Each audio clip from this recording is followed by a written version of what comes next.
का डर था वही हो गया। नीट यूजी एग्ज़ाम 2024 का यहाँ पे किस तरह से यहाँ पे फर्जीवाड़ा किया गया है उसका सबूत मिल गया है, कैसे पेपर लीक किया गया है। तो आज मैं इस वीडियो में आपको इसके बारे में पूरी जानकारी दूंगा। और इससे पहले मैंने एक और वीडियो बनाया था कल, जिस पे मैंने बताया था कि सॉल्वर गैंग कैसे कितना पैसा ले करके किस तरह से यहाँ पे सॉल्व करवा रही थी पेपर। तो आज हम लोग क्या बात करेंगे, आज बात करेंगे कि किस तरह से क्या सबूत मिला है जिसके बेसिस पे कहा जा रहा है कि पेपर लीक किया गया है। और आपको अब अपना आवाज़ खुद ही उठाना पड़ेगा, ऐसा मैं क्यों कर रहा हूँ।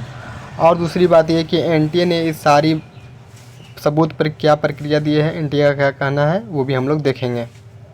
तो आज जैसा कि मैं एक पहला पेज दिखा रहा हूँ, इसके बाद मैं 3 पेज आपको दिखाऊंगा जिससे आपको क्लियर हो जाएगा कि किस तरह से पेपर यहाँ पे लीक किया गया है। यहाँ पे मैं फर्जीवाड़ा की बात नहीं करूँगा, सॉल्वर गैंग का बात नहीं करूँगा, आज मैं बात करूँगा पेपर लीक का सबूत के बारे में। चलिए मैं दूसरा पेज दिखाता हूँ। तो इस पेपर कटिंग से आप लोग समझ सकते हैं, मैं आपको बता देता हूँ कि अंदर में क्या बात है। इसमें बताया गया है कि 5 मई को एनटीए ने नीट यूजी का एग्ज़ाम लिया था और जब यहाँ पे पुलिस को पता चला कि फर्जीवाड़ा किया गया है तो वो छापामारी कर रही थी। छापामारी की तो बहुत इलाके में, पटना के बहुत सारे इलाके में छापामारी हुआ।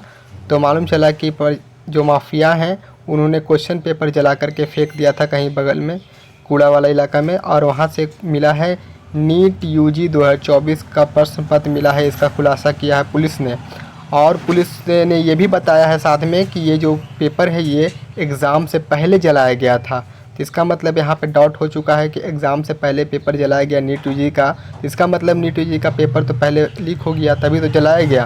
और जलाया क्यों गया इसके बारे में भी जाँच चल रही है। और इस पे पटना पुलिस ने क्या किया, तो पटना पुलिस ने जा कर के तुरंत कोर्ट में ये सारा सबूत पेश कर दिया है, पटना हाई कोर्ट में।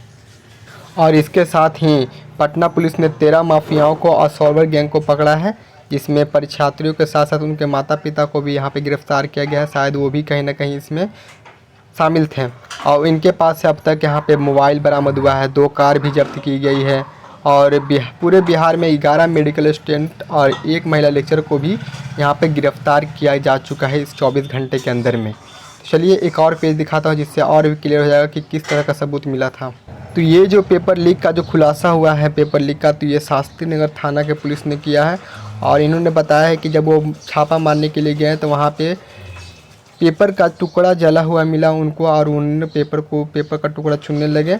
और साथ में पेपर का टुकड़ा जो टेबल है जो जहाँ पे सॉल्वर गैंग को बैठा करके पेपर सॉल्व कराया जा रहा था अंदर में, यहाँ पर इस बिल्डिंग में, तो उस बिल्डिंग से वहाँ पे पेपर भी कुछ बरामद हुए हैं, वो भी जले हुए फटे हुए।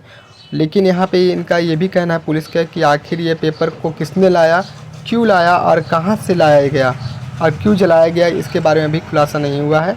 यहाँ पर देख सकते हैं कि पुलिस की हिरासत में सॉल्वर गैंग यहाँ पे हैं और ये पेपर का टुकड़ा आपको देखने को मिल रहा है। ये बहुत बड़ा सबूत है। अब आने वाले समय में इस पर कार्रवाई चलेगी, कोर्ट में हियरिंग चलेगा। लेकिन इस सारे प्रक्रिया में यहाँ पे एनटीए का क्या कहना है ये भी हम लोग देखेंगे। तो एक फर्जीवाड़ा का भी सबूत आप लोग देख लीजिए कि नीट परीक्षा के दौरान रविवार को मिठनपुरा के DAV स्कूल से पकड़ाए गए फर्जी परीक्षार्थी को के फरार हो जाने पर सोमवार को यहाँ पे FIR दर्ज किया गया था।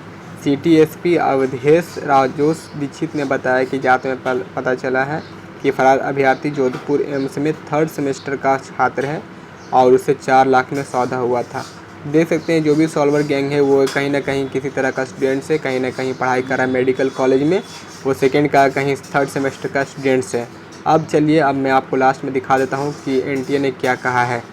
तो इस पूरे पेपर लीक में एनटीए का कहना है कि स्पष्ट किया है कि नीट यूजी का प्रश्न पत्र लीक नहीं हुआ है।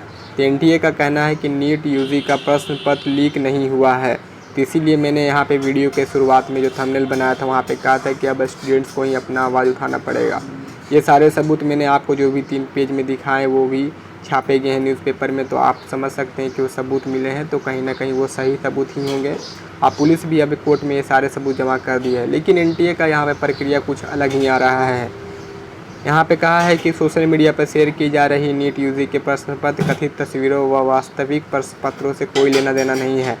एनटीए ने यहाँ पे क्लियर किया है कि जो भी प्रश्न पत्र जो दिखाए जा रहे हैं नेट पर वो सब डुप्लीकेट है, मतलब कि जो ओरिजिनल प्रश्न पत्र है उससे कोई लेना देना ही नहीं है।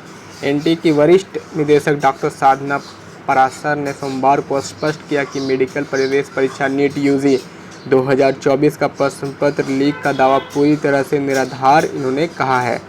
तो ये एनटीए का प्रक्रिया था और आपका क्या प्रक्रिया है आप भी अपने कमेंट बॉक्स में ज़रूर बताइएगा।